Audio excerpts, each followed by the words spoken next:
Hello everyone, আসসালামু আলাইকুম। আমি মৌসুমী নারায়ণগঞ্জ থেকে বলছি। মৌসুমী ফ্যাশন অ্যান্ড ব্লগ চ্যানেল থেকে আপনাদের স্বাগত জানাই। কাছে দূরে দেশ এবং দেশের বাহিরে যে যেখান থেকে আমার ভিডিওটি দেখছেন, আশা করি আল্লাহ তাআলার অশেষ রহমতে সবাই ভালো আছেন। আলহামদুলিল্লাহ আমরাও ভালো আছি। স্কিপ না করে পুরো ভিডিওটি দেখার অনুরোধ রইল।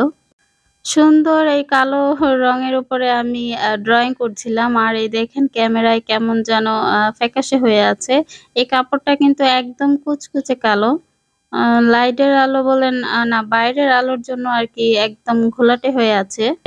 তো কয়েকদিন আগে আম কয়েকটা জামা প্রিন্ট করেছিলাম। তখন আলিফের বাবা বলছিল যে, ছোট প্রিন্টের চাইতে নাকি বড় ডিজাইনগুলো দেখতে বেশি সুন্দর লাগে। তাই ভাবলাম আরেকটা ওয়ান পিস আমি একটুখানি বড় ফুলের ডিজাইন করি, দেখি কেমন হয়।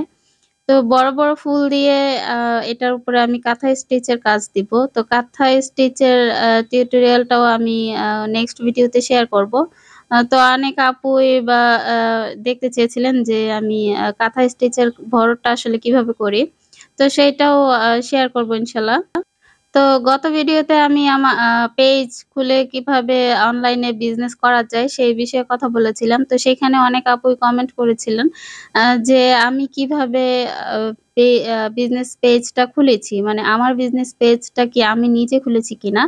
হ্যাঁ, আমি শুধু আমার বিজনেস পেজ না, আমার YouTube চ্যানেল বলেন বা অন্য প্ল্যাটফর্ম বলেন সবকিছুর কাজকর্ম আমি নিজেই করেছি।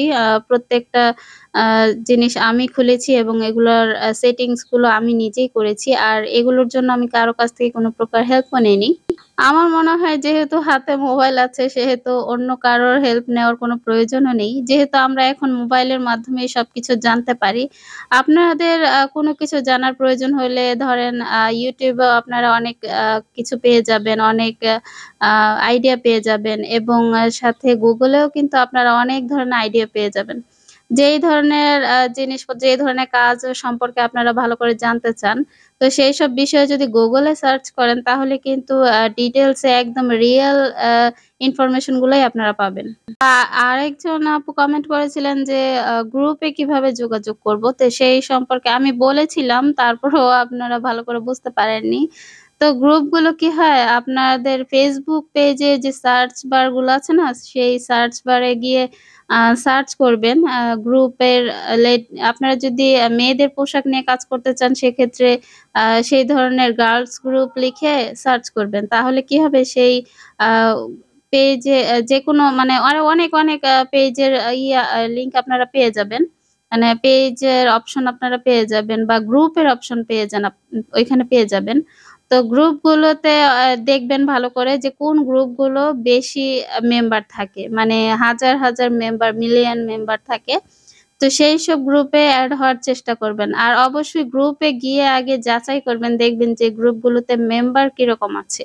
আ মেম্বার বলতে অ্যাক্টিভ কিরকম, তারপরে ওইখানে সেল কিরকম হচ্ছে। তো এগুলো যাচাই করে তারপর সেই ধরনের গ্রুপগুলোতে এড হওয়ার চেষ্টা করবেন।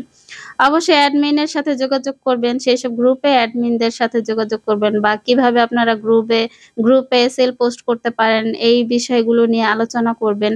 তারপরে আপনারা গ্রুপগুলোতে জয়েন হবেন। তো যাই হোক কথা বলতে আমার ডিজাইনটা তৈরি করা হয়ে গিয়েছে। আর এভাবে বড় ফুল, বড় পাতা দিয়ে আমি ডিজাইনটা করেছি। আর বুকের উপরে এরকম এক সাইডে এক কর্নারে আমি ফুলটা দিয়েছি। আর এইরকম ডিজাইন কিন্তু অনেক ইউনিক লাগে। তো নতুন আরো অনেক ডিজাইন করব। ইনশাআল্লাহ আপনারা অনেক কিছুই শিখতে পারবেন। আর এই তো আ সা আ সামনের কাজটা এরকম হয়েছে। তারপরে হাতার কাজটা আমি এরকম দিয়েছি। ২ হাতে বড় করে ২ টা ফুল দিয়েছি।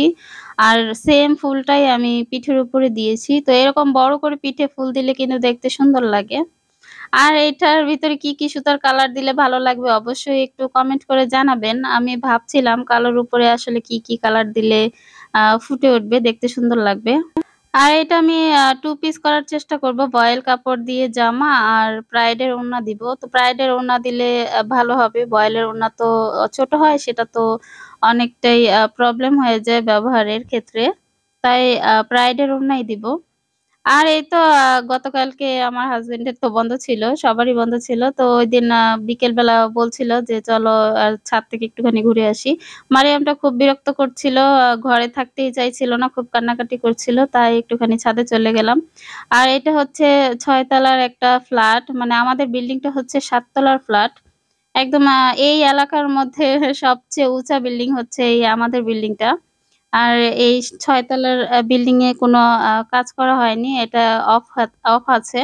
আর আমরা থাকি ৩ তলার ফ্ল্যাটে। তো ৩ তলা থেকে ৬ তলায় উঠতে কিন্তু একটু কষ্টই হয়ে যায়। আর এই দেখেন আমাদের এই এলাকাটায় কিন্তু প্রচুর ইটের ভাটা, মানে প্রচুর। এই শীতকালে এত পরিমাণে ইট পোড়ানো হয় যে ধোঁয়ায় আ পুরা কালি দিয়ে আমাদের ফ্ল্যাটে পুরো কালি হয়ে যায়। বারান্দাগুলো টাইলস গুলো একদম ধুলা দিয়ে, কালি দিয়ে অবস্থা খারাপ হয়ে যায়। আর এইরকম একদম রোডের সাথেই কিন্তু আমাদের বাসাটা। আর এই রোড দিয়ে বিশাল বড়, বড় গাড়ি যায়। আর ওই যে সামনে দেখতে পাচ্ছেন ওইটা হচ্ছে নদী, বিশাল একটা নদী। আর এই নদী দিয়েই কিন্তু আমরা বরিশালে যাই, আমার শ্বশুরবাড়িতে যাই। সামনেই ফতুল্লা যেই ঘাট, সেই ঘাট দিয়ে এখান দিয়ে যাওয়া হয়। আর প্রত্যেকদিন রাতের ১০ টায় আমরা অনেক বড়, বড় লঞ্চ দেখতে পাই এখান দিয়ে। মানে আমার ফ্ল্যাট থেকে লঞ্চ দেখতে পাই। তো ব্যাপারটা খুব মজা লাগে। আর এইখানে ৬ তলা থেকেও আমরা আ লঞ্চ দেখছিলাম। এটা দিনের বেলা যাচ্ছিল। আর এটা অনেক ছোট লঞ্চ।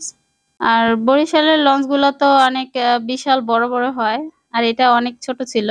ভিডিওর এ পর্যন্ত যারা এসেছেন প্লিজ একটা লাইক দিয়ে দিবেন এবং যারা নতুন আছেন প্লিজ সাবস্ক্রাইব করে পাশে থাকার অনুরোধ রইলো। আর যারা এতক্ষণে এই কাজগুলো করে ফেলেছেন তাদেরকে অসংখ্য ধন্যবাদ। তো এই তো সন্ধ্যার পরে আমার খুব বোরিং, বোরিং লাগছিল। আর বলছিলাম যে চলো বাইরে থেকে ঘুরে আসি। আর ২ জন বলতে ৩ জন মিলে বেরিয়ে পড়েছি। আর আলিফকে বাসায় রেখে এসেছি। মানে আলিফের বাবার আ এক পরিচিত একজনকে বাসায় রেখে তারপরে আমরা বের হয়েছি ৩ জন। আর যেই রোদ দিনের বেলা প্রচুর রোদ থাকে, রোদের মধ্যে বাহিরে ঘোরাঘুরি করতে খুব একটা ভালো লাগে না। আর শরীরের জন্যও সেটা অনেক ক্ষতিকর। তাই আমরা সন্ধ্যার পরেই বেশিরভাগ বের হই। তো কয়েকদিন আগেও বের হয়েছিলাম। আর আজকে ট্রিটটা আমিই দিব। আ সে বলছিল আ ওই মানে কিছুই বলছিল না। আমি বলছিলাম যে, "চলো আজকে আমি খাওয়াবো।"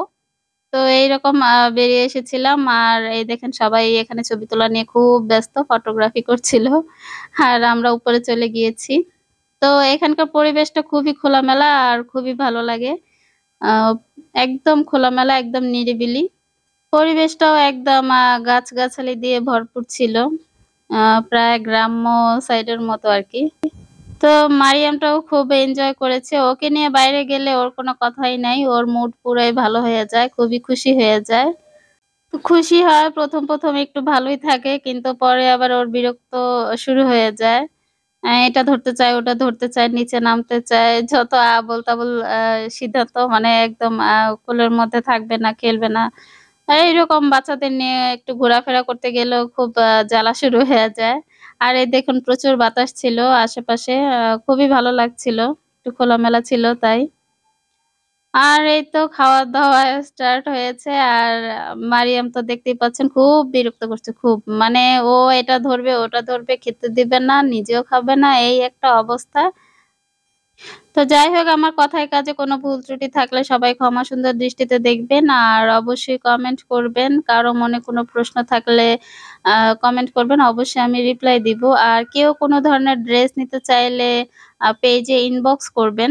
তো আজকের মতো ভিডিওটি এখানেই শেষ করছি। সবাই সুস্থ থাকবেন, ভালো থাকবেন। আল্লাহ হাফেজ। আসসালামু আলাইকুম।